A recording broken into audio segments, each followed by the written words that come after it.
Hello and welcome back inside the Parc Fermé for podcast number 791, the Austrian Grand Prix. This is Todd. No, Todd, not now! AKA Negative Camera. You know what we do on race review weekends. We watch one, then we talk about it. Then we watch one, then we talk about it. Come on, Todd. That's exactly what we do. But before doing that, I have to go actually find someone that knows what he's talking about.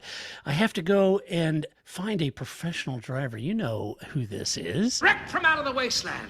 He's bad, he's beautiful, he's crazy. It's... Hello, everybody. This is Paul Charles, the International. How you doing, Paul?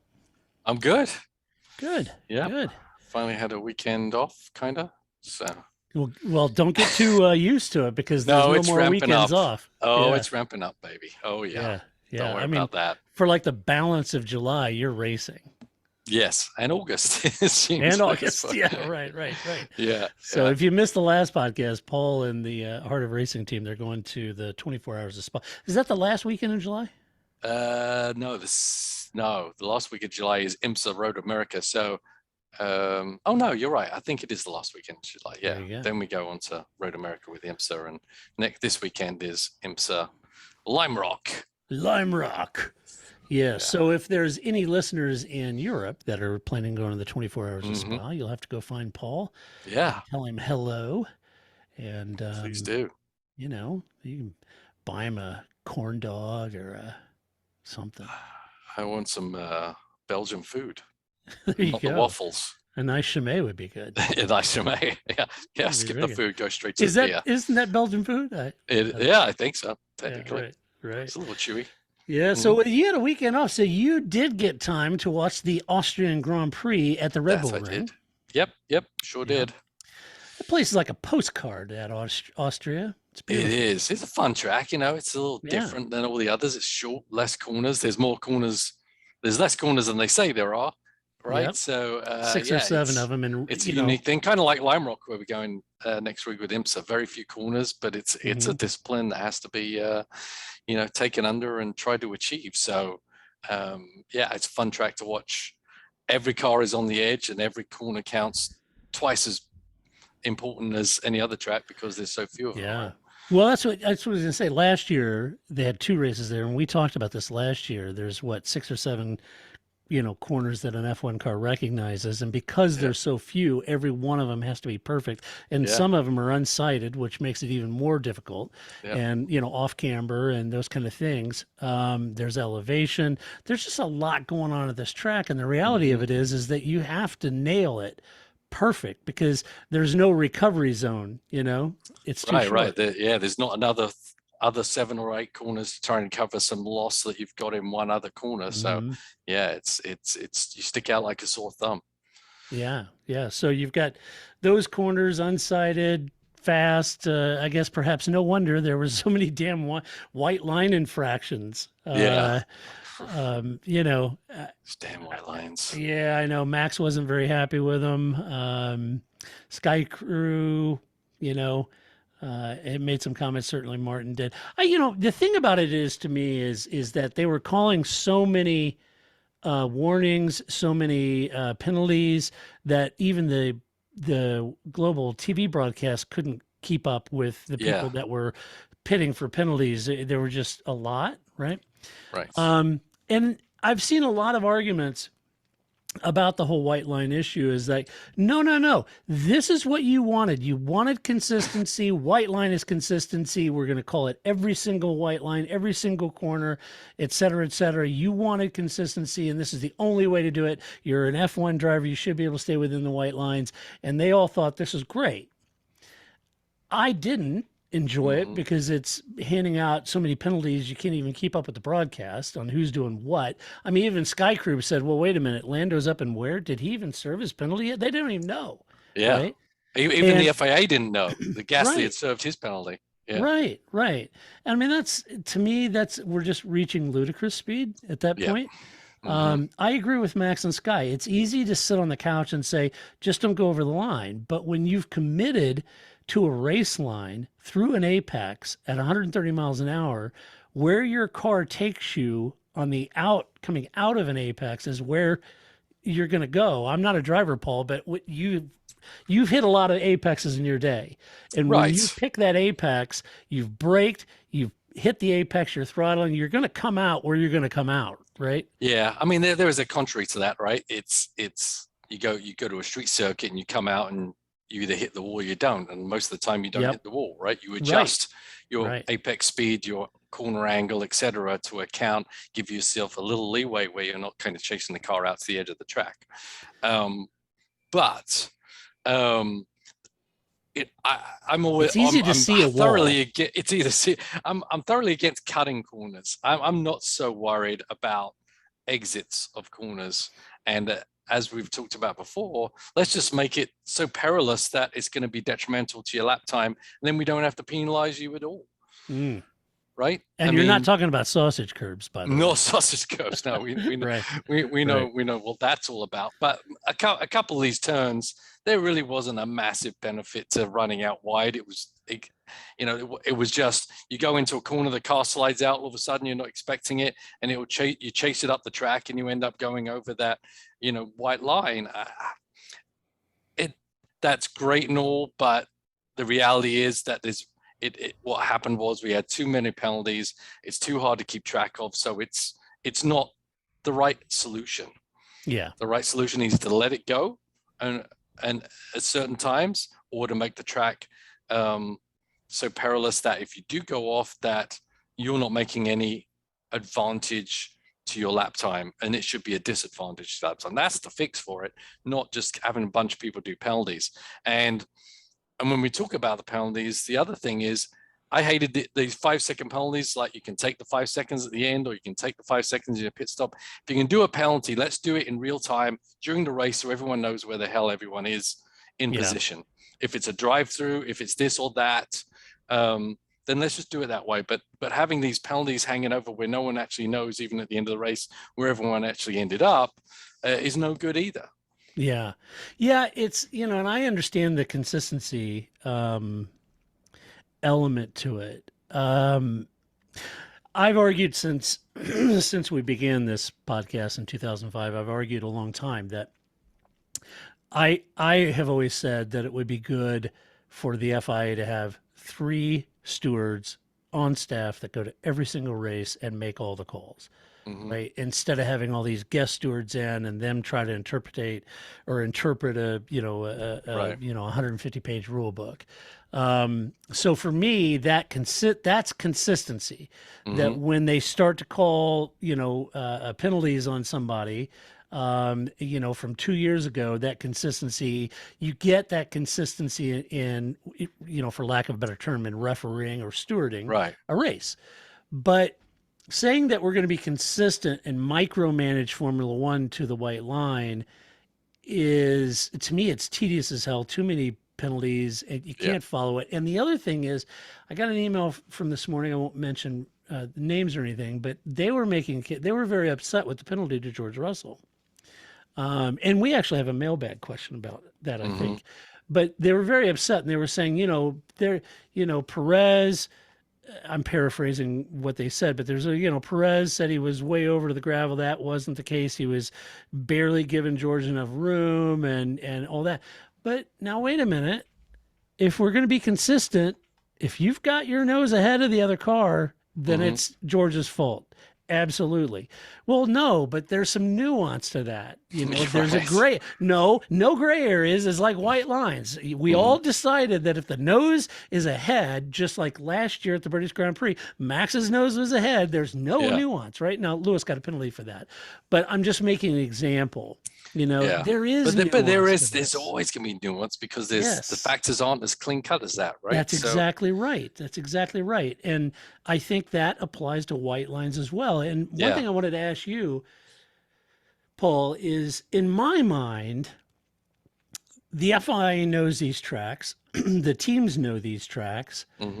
I have to think out of the 6 or 7, call it 7 actual corners on that track, that between the FIA, the race stewards, the guest driver, and teams, or drivers in the drivers meeting, they would be able to figure out which of those corners running wide on an exit you're truly going to gain an advantage of, Right. and which ones maybe not so much. Yeah, because Focus on the ones you do. absolutely, yeah. And I mean, those last two corners, you go out that wide, honestly, you're holding on for dear life. You're sucking it up and holding your breath.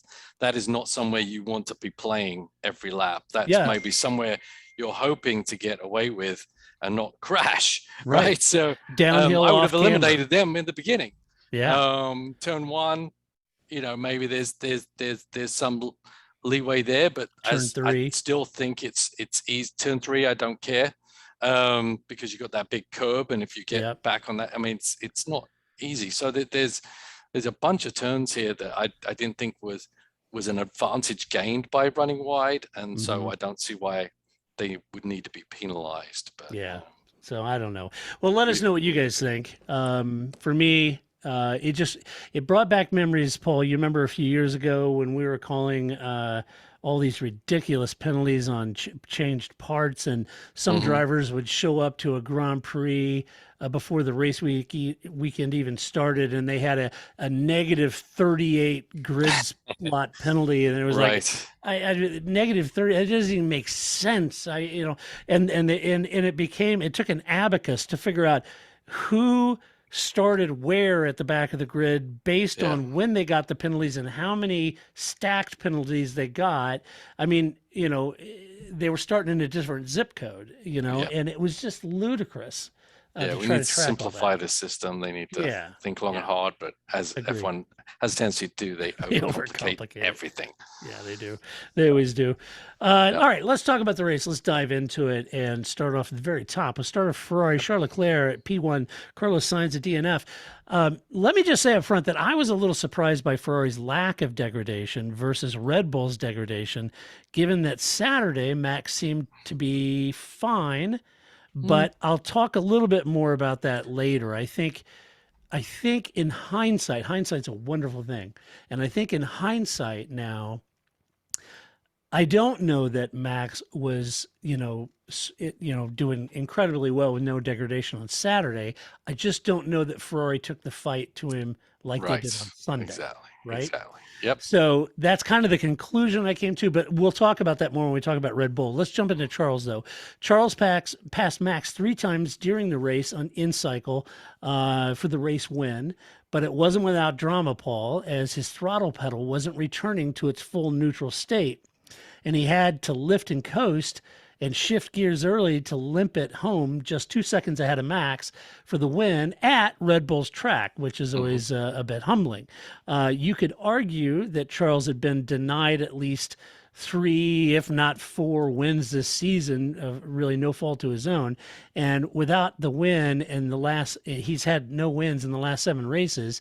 So this race was absolutely a must-win situation for Leclerc, having missed out the British Grand Prix in favor of Sainz, and Ferrari delivered on this. Charles is now just 38 points adrift of Max in the championship. And I do think it will start to focus the lens on who Ferrari wants to back or who they back for the balance of the season. If they have any interest in winning the Drivers' Championship, it may start to add a little focus on that situation. But about the throttle, Paul. Yes. Scary stuff. That's got to be a really scary deal, because if he's having to push the throttle down and it's not coming back up, and he's having to, with his toe, lift the pedal back up. Right. That's scary. The gear changes weren't engaging because the throttle wasn't fully back up. Right. And that means going into the corners, he's lifting, coasting, and trying to pull the throttle pedal back up. But Paul, I got to think, if you're racing, if you're in that car, Paul, and you're trying your best to get the throttle pedal back up, but maybe it's still left 10% cracked, you're going into a corner with 10% throttle being applied, and that's 10% throttle you don't want going into a corner, right? Yeah, yeah. So No, dangerous. Yeah, it is dangerous. Very hard to do. I mean, I've had it happen to me, and not in a Formula One car though. So it's a little different. Speed's a little different. Reaction times has to be different. The fix has to be different. That what astounded me was the pace that Charles was able to maintain while doing that. Yeah. I mean, it was like, I understand what he was doing, and understand why the gear shifting wasn't working. But for him to actually keep going at that pace and hold Max off was pretty much an astounding feat on those last few laps, because he was awfully busy in that car that you didn't see. His feet were awfully busy. I mean, literally you're braking your maximum and then you're trying to lift off, the throttle with basically probably the outside of your right foot, just to kind of pull the pedal up. I mean, that's not easy. Luckily they're not right foot brakers, so they do have 2 feet available to do that. Right. But that's not easy in the slightest. Yeah, lucky they aren't having to heel and toe a clutch as well. Yeah, right. You'd be in big trouble at that point. Yeah, that doesn't even work. yeah. As soon as you depress the clutch, then the engine's going to rev. I mean, yeah, as I said, I've been there, done that, but it's not a place you ever want to play. Yeah, that's and it's got to be really tough, because that's all a drive-by-wire, right? It's yeah, that's really a tough situation. So to come out of that, 2 seconds ahead of Max, winning at home, was a great result for them. Unfortunate with Carlos Sainz, it's unfortunate is Ferrari's fragility. And there are times, Paul, when Ferrari is quick as or quicker than Red Bull, but the reliability is hurting them. And this really scuttled any chance they had for a 1-2 finish, because it did look like to me Carlos Sainz was on the march to get by Max and have a 1-2, but he had this fiery, engine explosion. It grenaded. For Carlos Sainz with just 13 laps left. And it's tough for him, Paul, because he just opened his account last week at the British Grand Prix in the Drivers' Championship. And then to have this, I guess he's starting to get some of Leclerc's luck. Well, I mean, he hasn't had a lot of luck anyway, right? Yeah, true. Sainz. And it would have been nice to back. I mean, the biggest thing for Ferrari is that he wasn't able to take points away from Max. So yeah, exactly. Charles's win with Sainz second would have been a lot more point gain for the ultimate goal. But once again, Grace's favorite thing about McLaren or whatever, shooting themselves in the foot, Ferrari have been doing that a lot. And their strategy in the sprint race was wrong. And even though it probably didn't affect the result, because Sainz engine was probably going to blow up and Charles was probably going to win, they need to grab a hold of what their actual goal is for the year. And it has to be to try and win the manufacturers, Ferrari, and to allow Charles Leclerc to win the Drivers' Championship, because that's the most likely scenario, right? Yeah, I think at 38 points adrift, I think that's exactly right. I'm sure Carlos got out of the car and said, "It's a shit box." Right? I'm sure that's what he said. But but this fragility is going to plague them. And it also means they're going to have possibly, I would think most assuredly, more engine penalties for more engines than just 3. Most notable, let me try this in English. Most noticeably, Charles Leclerc had that engine penalty that he had to take a 4th engine. I would imagine Carlos will be in amongst that as well. Yeah, so, I mean, everyone's going to have to be. Everyone in there, really. eventually. I mean, yeah, but you're gonna have to factor all that in. And at 38 points adrift, I think Charles is your horse, and I think you've got to work on that reliability, or otherwise you're going to be kind of the team that poked at Red Bull a couple times in 2022. Yeah, I mean, just think how the season started. It was completely on the other side, right? Completely reversed. Red Bull were throwing stuff away, but ever since they've got back on the right trajectory, Ferrari have been the ones flip-flopping around and losing a lot more points than they gained. I mean, they were so far ahead. Charles was so far ahead. It was more than a race ahead in points, and now he's more than 2 races behind in points, and we're still not even halfway through the season. Yeah, as a Ferrari fan, it's just gutting to see that. Well, let's talk about Max Red Bull. You had Sergio Perez DNF, Max Verstappen P2. I was, like I mentioned earlier, I was a bit stumped as to what was causing the complete reversal in tire performance from Red Bull and Ferrari as it appeared on Sunday. As it's typically the Ferrari that suffers with tire wear and degradation when pushed too hard or too long, more so than Red Bull. And we've seen that on several races this year. So going into this Grand Prix, I thought for sure that while they looked quick, if Max could get on pole, Max would manage his tires. It would be one of those cases where Ferrari pressed him hard in the beginning and then waned off as the tire wear started to happen. But this weekend, Red Bull seemed on Saturday, what was a bit deceiving, I think, was that it was warmer weather. And I was thinking, well, maybe that's what it is. And I was trying to figure out. And so I went over to the redoubtable Mark Hughes over at Motorsport Magazine and kind of read his comments. I figured he would have some insight on that, being in the paddock, and he's a wonderful guy. And so according to Mark, and as is reading his review over at Motorsport, it's not motorsport.com, it's Motorsport Magazine. The issue... Yeah, very different. The issue on Saturday was one of the typical thermal degradation, but on Sunday in the cooler temperatures, they were really struggling with their wear rate and degradation, and they were wearing the rear tires off. Now, he said that the issue is that the normal impression that Ferrari struggles more than Red Bull with tire wear is really down to what he felt is to a front limited or rear limited circuit. And this is where this one is a rear limited circuit. The tracks where Ferrari really struggled are front limited circuits like Monaco, Bahrain. And so that was kind of a difference he was seeing.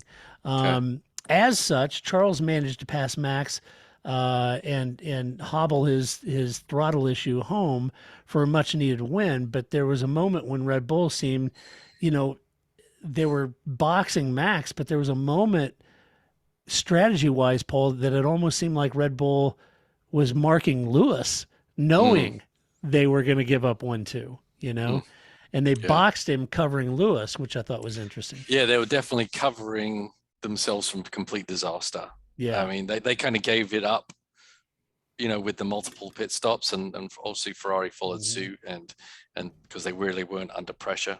Right. So, yeah, it's interesting. I mean, on the Saturday, as we were talked about, Ferrari spent a lot of time fighting each other, which they shouldn't be.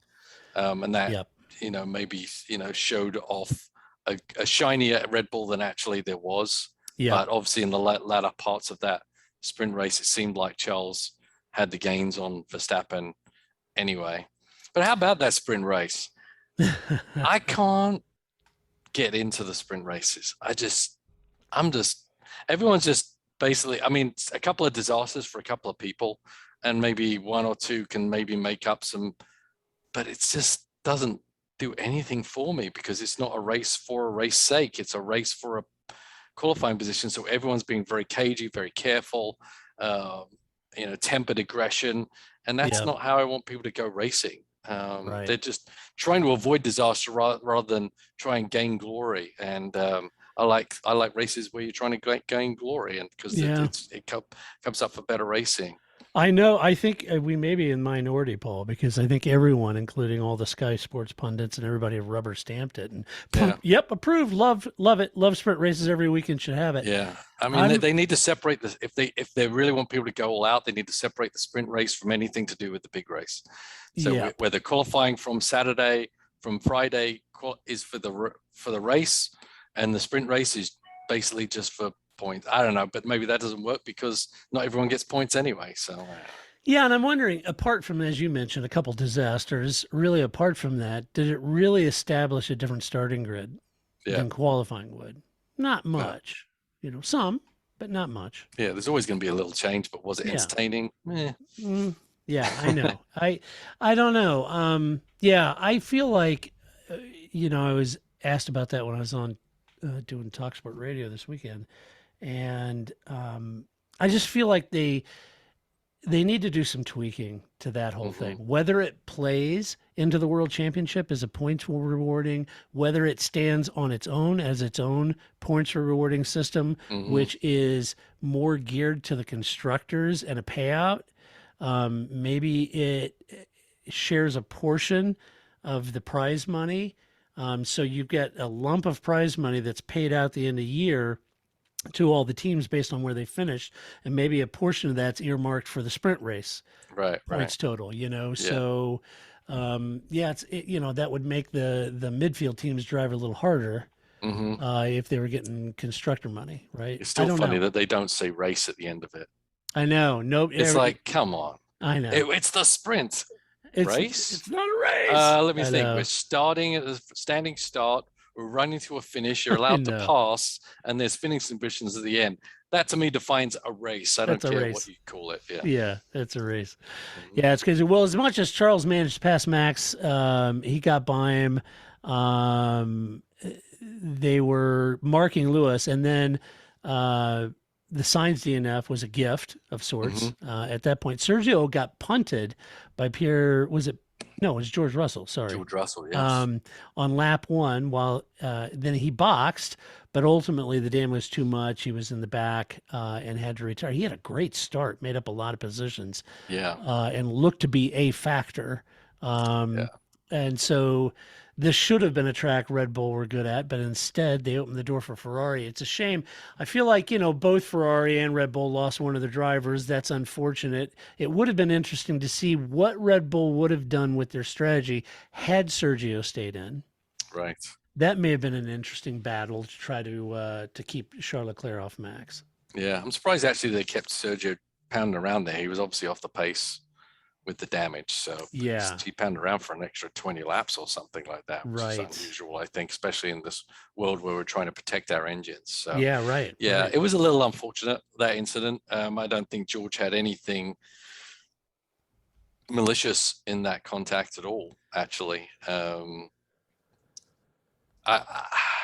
me, it wasn't an egregious penalty-worthy incident, but the result was that Perez got knocked off the ground, but off the road. But George was in the corner. He didn't change anything he did with the steering wheel.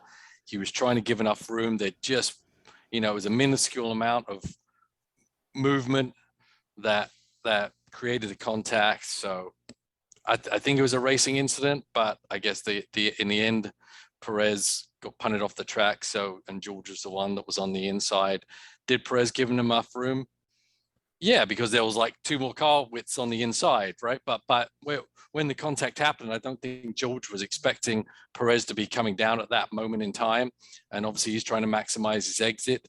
So I don't think he was playing strong, elbows out, at all. I think he was trying to maximize an exit. And I think Sergio was just a little bit over to the right, and it just the contact just kind of happened. So I don't think it was egregious at all from George. No, it's penalty, Paul, because Sergio's nose was ahead of George. That's the definitive. But yeah, I honestly, I wouldn't have given George a penalty for that. But I guess I'm not making up the rules. Yeah. I mean, being ahead and being by somebody or going side by side with someone where someone just happens to be ahead. I mean, there was just no room for adjustment for George at that moment. But I like Christian's cheeky comment about I guess Mercedes doesn't like our cars passing him at that corner, meaning passing him on the outside of the corner, meaning British Grand Prix last year. And, right. As I said, I think George would have made the adjustment had he thought the need was there. But I don't think he thought the need was there, and it was just how Sergio came off the corner and where his trajectory was taking him ended up in the contact. Yeah, right. 2 different lines at an apex, Yeah.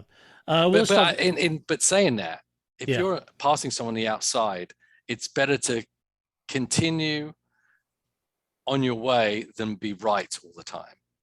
Yeah. You know what I'm saying? So sometimes you pass someone on the outside, you kind of, you're not going to maximize your exit a little bit. Give yourself as much room, or give the other person as much room as you can, so you can both get out of the corner without someone ended up backwards. I think Sergio still had a little bit of room to play there. He did. I think he made the comment. I think in Sergio's mind, he was at the edge of the track, but I don't think that was the case. Right. I think there was more room to his left. I think he just picked a line and was going through, leaving George just enough room. And we, look, we've seen it in the past. Sergio can get his elbows out from time to time. And as a driver, you're looking forward. You're looking that way. And you're always trying. All this stuff's happening in the periphery, and you're always trying to get as much as you can Yep. but give enough so there's to avoid contact, and it doesn't always happen. Certainly hasn't Right. always happened for me when I've thought I've cleared somebody and it didn't actually. You weren't clear, right? Yeah, And then right, you're right. the numbskull that ends up out of the race. Right. And I just remember a couple of races where I've done that and been very angry at the Yeah. other person. But Mhm. when I think about it a couple of days later, I'm like, well, I did actually have more room there. I was just kind of, keeping it as tight as I thought was applicable that I could get away with, and I just couldn't get away with it. Yeah, right. Well, let's talk about Mercedes. Lewis Hamilton, another podium. I think that's his third in a row, P3. George Russell managed, despite getting that penalty we discussed, he managed to get all the way back up to P4 after both drivers crashed on Friday, prompting a return to older spec rear wings that were higher downforce rear wings. It was their actual pace on Friday that was kind of impressive, despite the team downplaying their chances in Austria. And I was curious on that because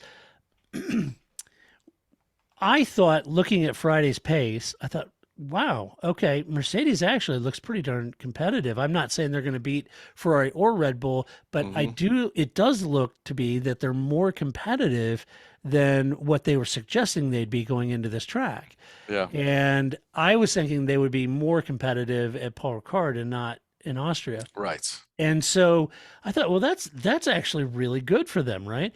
When Lewis ran off, I thought it's a rare error from him, but he was wringing its neck, or I thought maybe they had changed setup slightly and it just got that snap oversteer that he had to try to catch.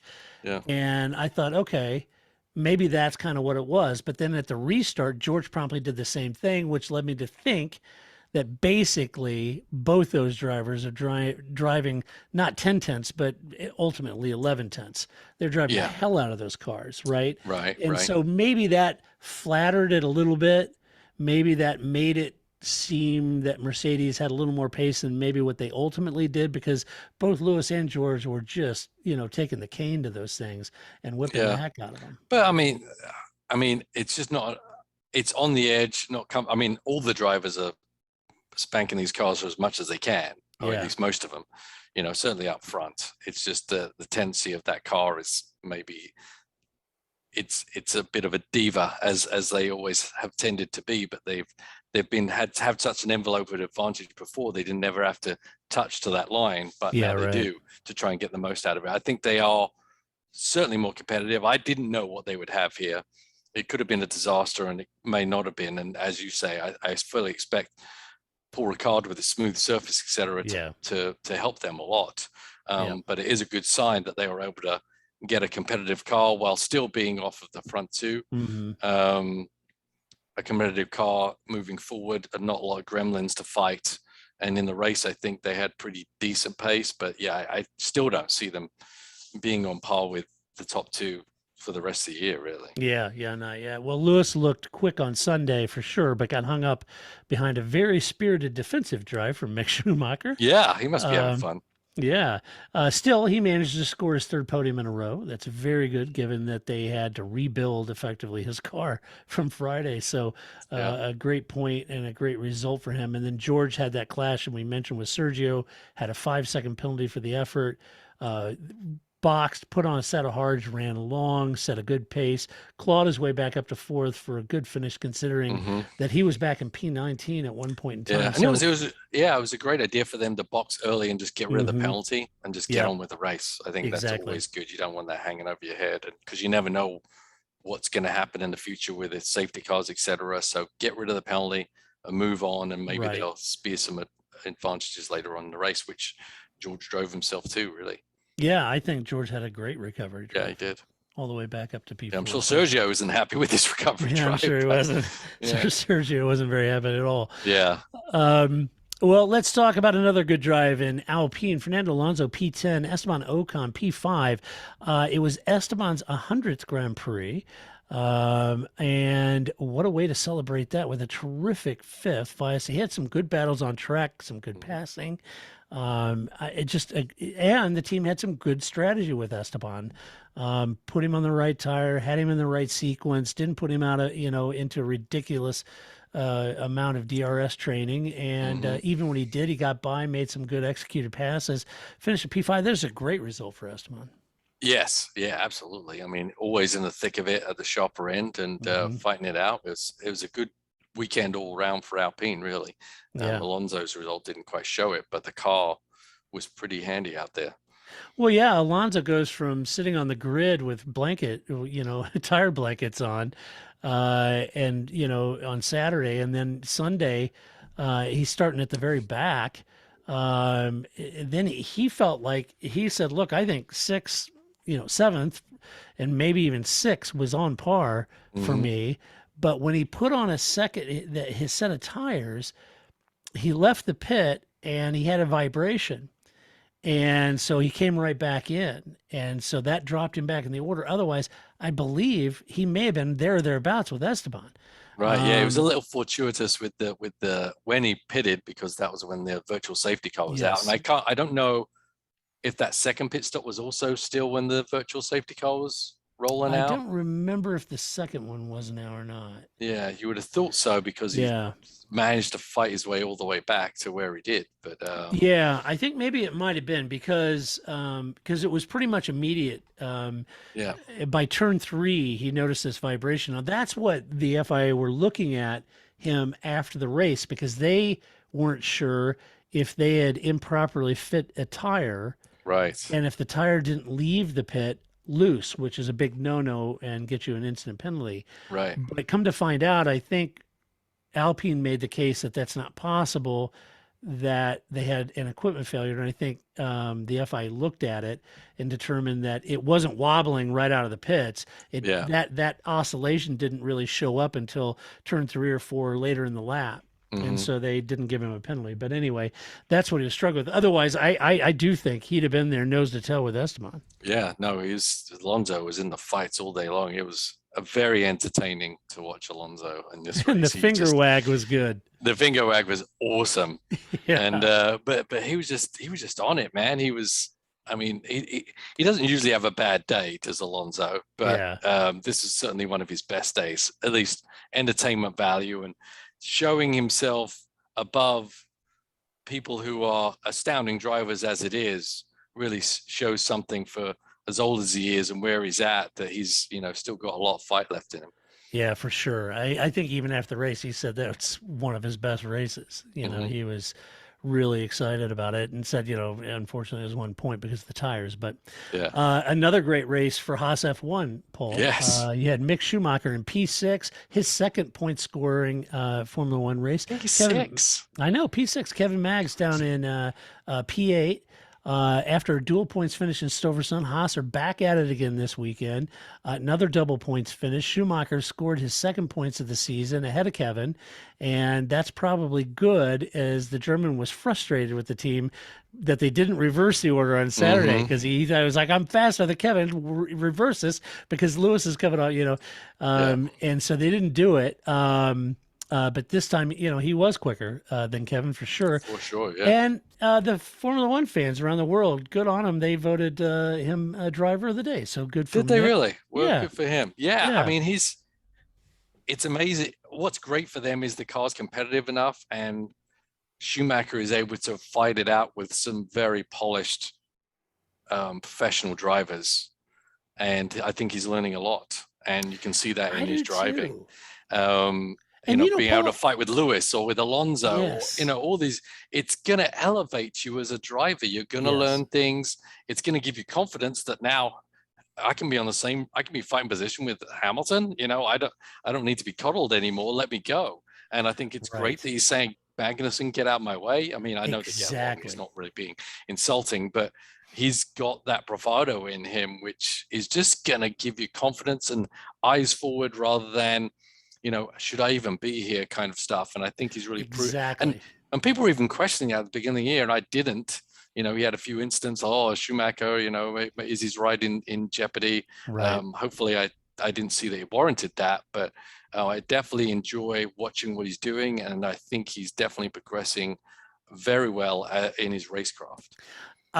You said it perfectly, because this is exactly what I was thinking coming out of Sunday. I was thinking, this is a different Mick. This is a Mick who has the confidence now to tell the team to get Kevin out of the way. I'm quicker, right?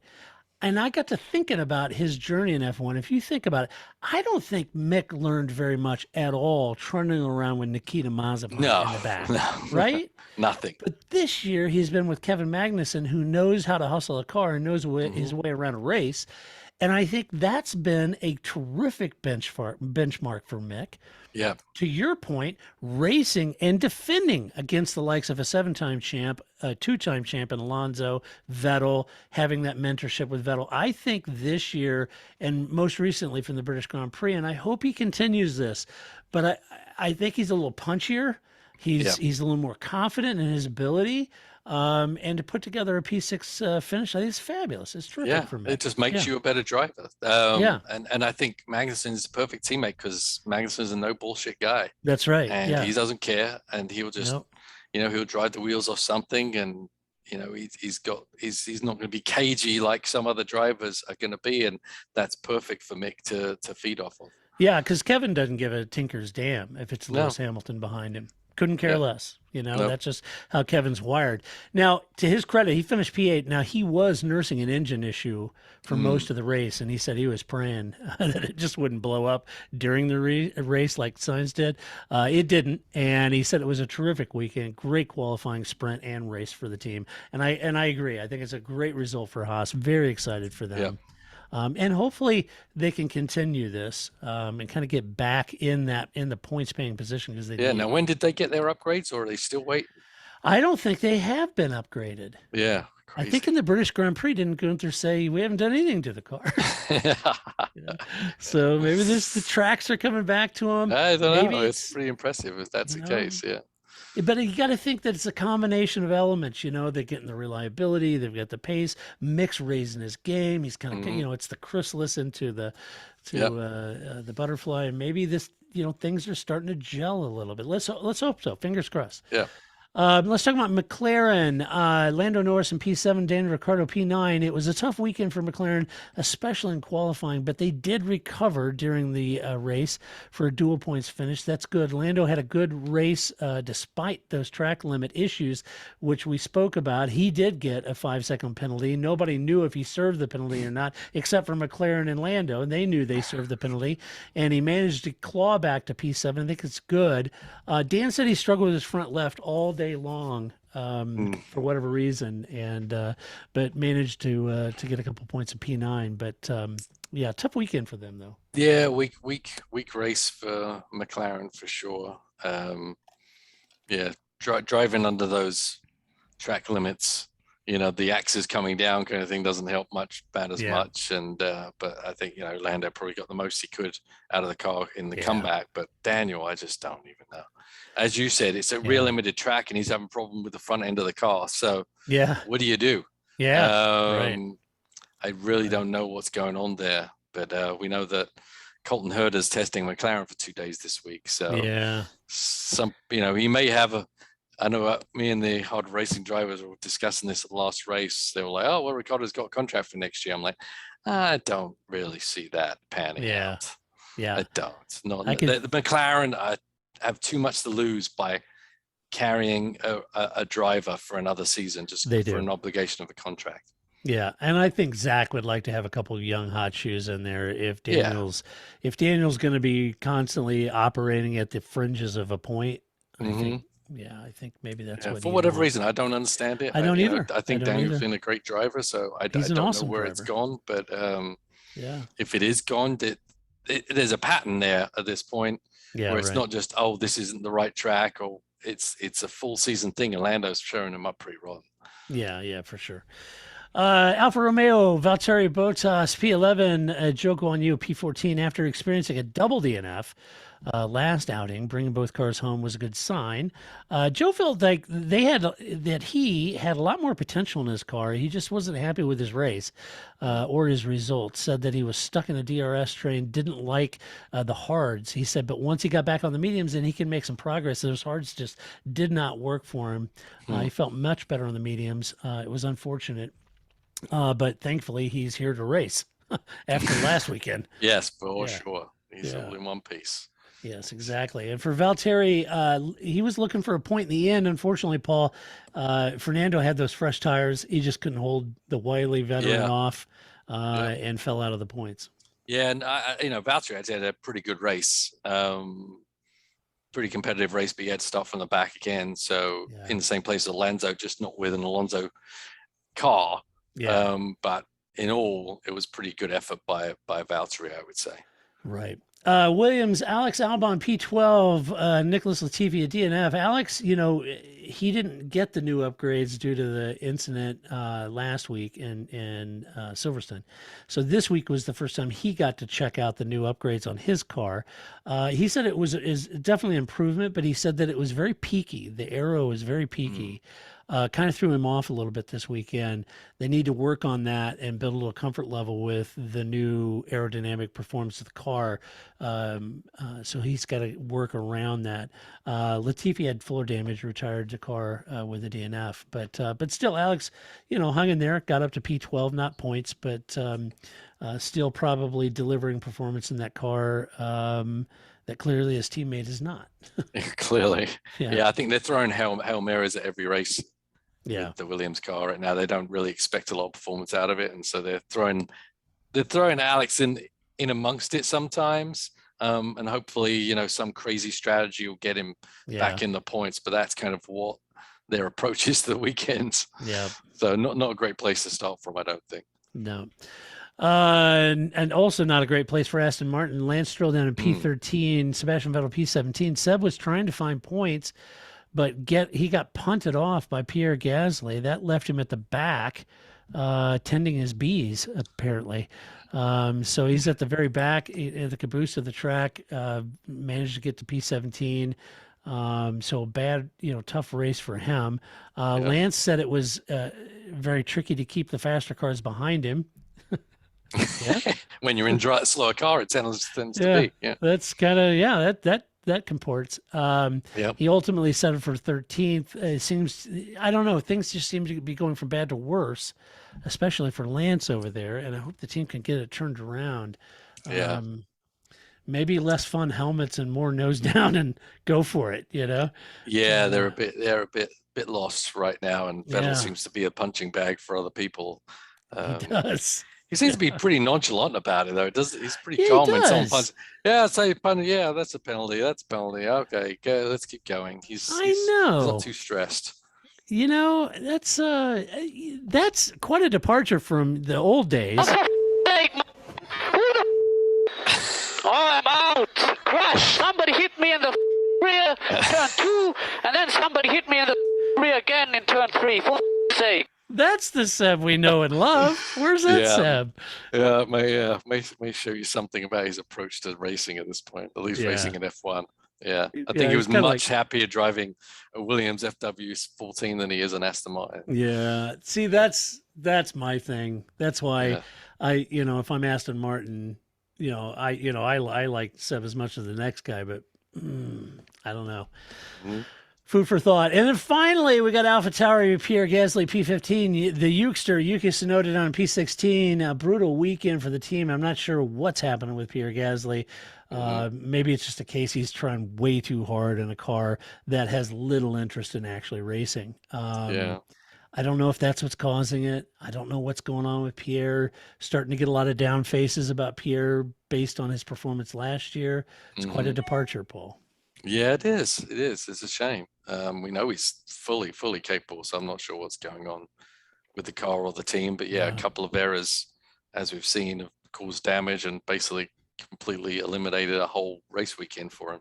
Yeah, it really did. And then for Yuki, full of expletives, said his car was sliding all over the place ever since free practice 2. Clearly a weekend promptly to forget. Yuki sure knows how to bring a team together. Bring him behind him, doesn't he? He does. Pulling in there on the radio, F you and F this. And, it's so crazy. Working well for you, buddy. Mm-hmm. So anyway, all right. Let's hand out some awards because we always do that. The first award is Move of the Race. You betcha, Paul. Mm-hmm. I got Lewis. on the Haas cars. Heck yes, you do. You got Lewis. It's in there, Lewis. That's exactly what you got. Yeah, there was a lot of critiquing going on from various commentators about Lewis's craft from people who have no craft. So Lewis knows what he's doing. He's always been measured about it. He's been doing this a long time. Had a lot of success, and it's not going to get too punchy with just one or two little passes that everyone feels are on or aren't on, but he knows what he's doing. And when the opportunity was there, he got it done. He got it done quickly. So he passed 2 horses in 1 lap, I believe.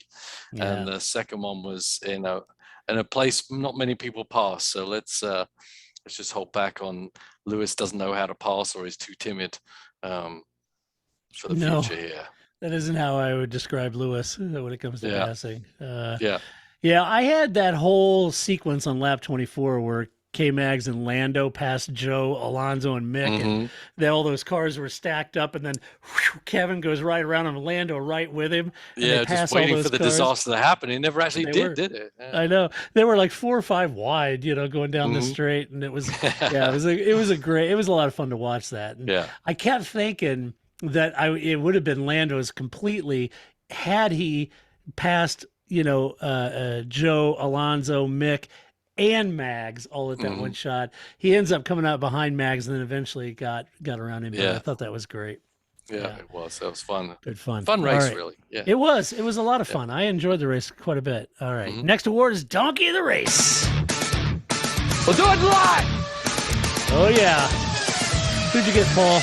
I'll let you roll with this one. You go for it. I think we're in agreement. Yeah, I had a couple of them. I thought the whole white line thing just getting a little out of hand. Everybody's like, is this what you want?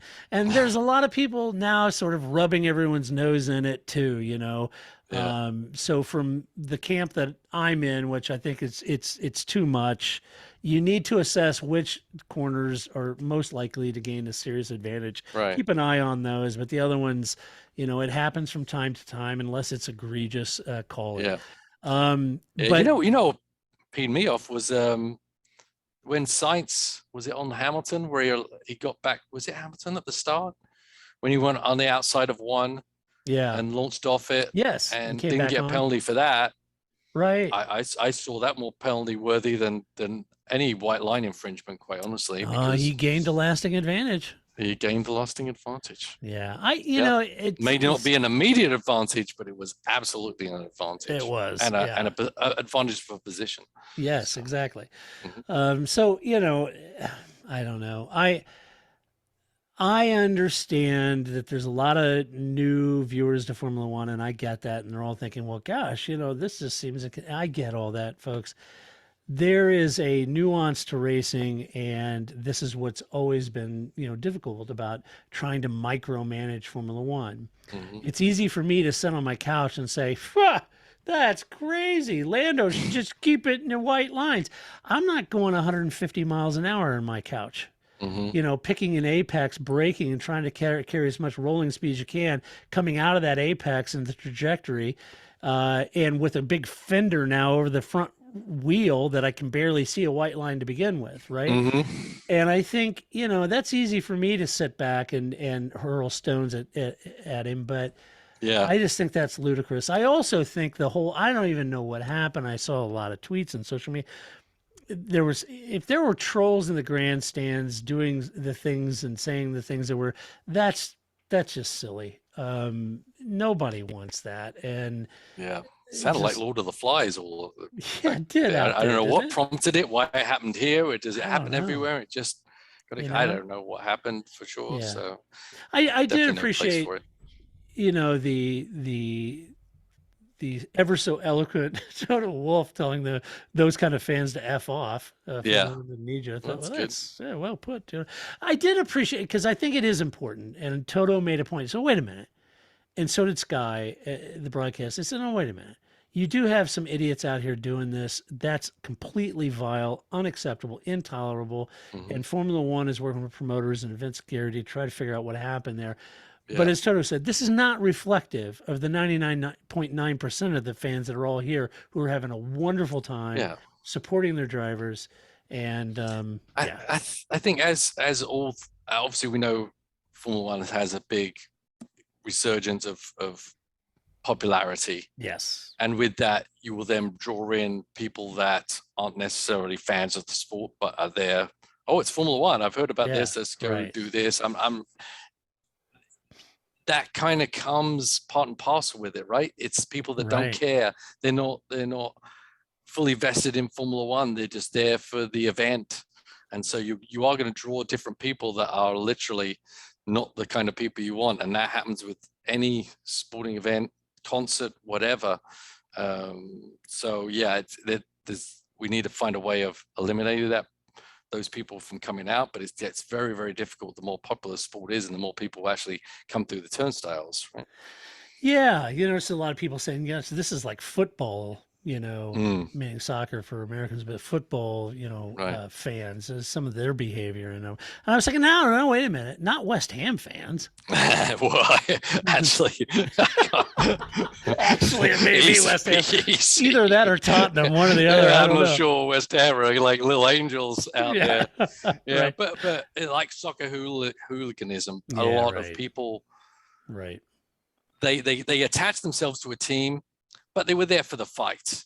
And they use the team as an excuse to fight other people. That's from my experience, that's what it was. Yeah. And well, maybe they like the team, but it's really, if they really like the team, if they are there to support the team, then they wouldn't do these detrimental things to the sport, etc. So there's a fringe amount of people that are always there for it to cause trouble, and unfortunately they showed up the Red Bull ring.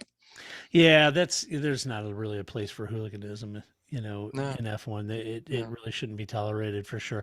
There was a lot made. Well, the crowd was cheering when Lewis crashed, and I get that too. I think Martin said it best, and I think even Toto came out and said, "No, wait a minute.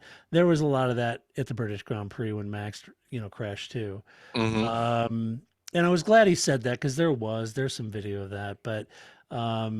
And I think Martin said, look, that's been around for decades in Formula One. Right. It's not that anyone's cheering, hoping that somebody got hurt. It's that, you get a whole crowd there. It's a partisan crowd. They're all fueling each other. They're all excited. And the main, arch rival goes off the track and they're excited because they're out of the race. And that means, I don't think anyone is literally hoping someone, ends their life in a wall. That's not what they're cheering about. So, be it as it may. All right, let's move to the last one, which is drive the race.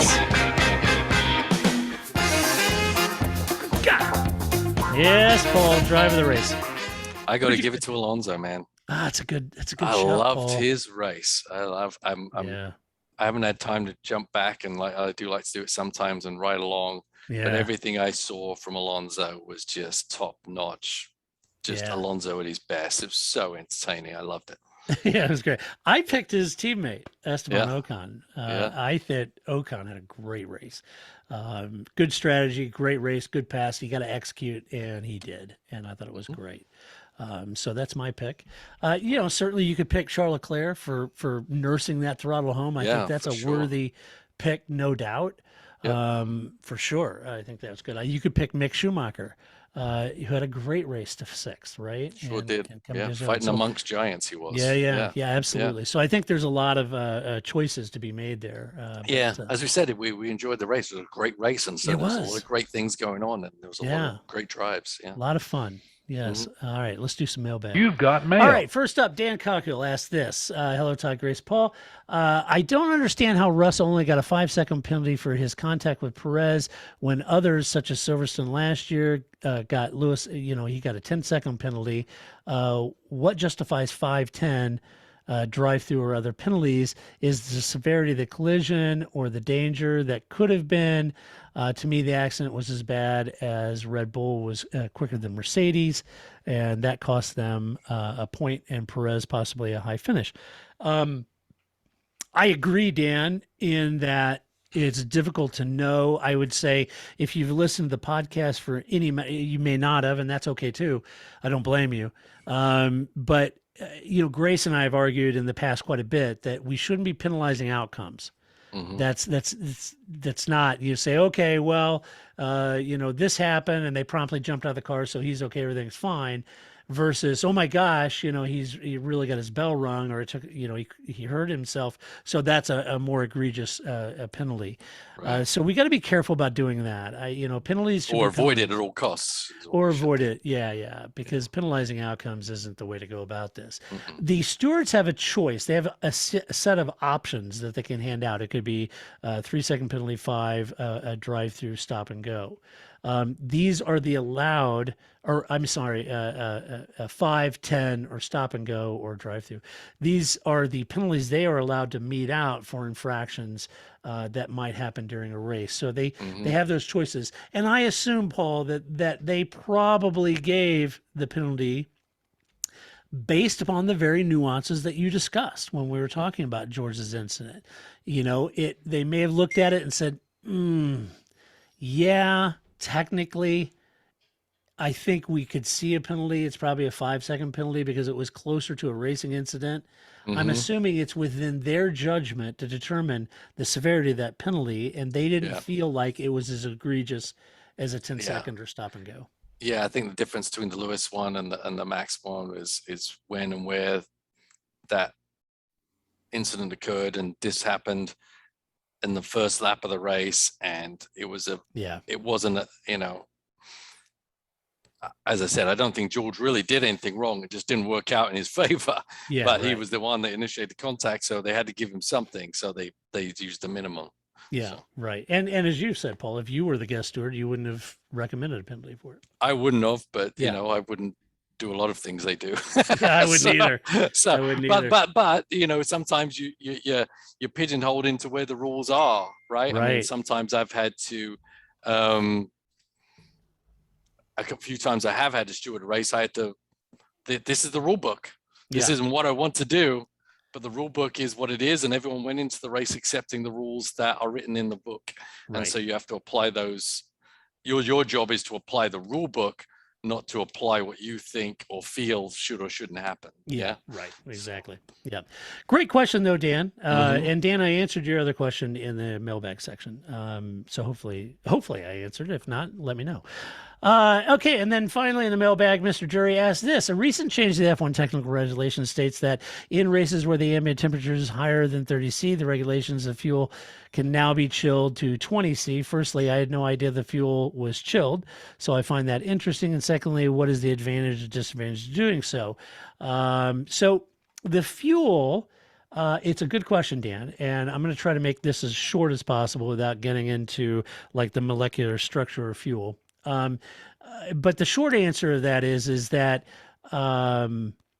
the FIA releases an official air temperature reading before the race. Like it seems like 2 hours, I think, before the race, something like that.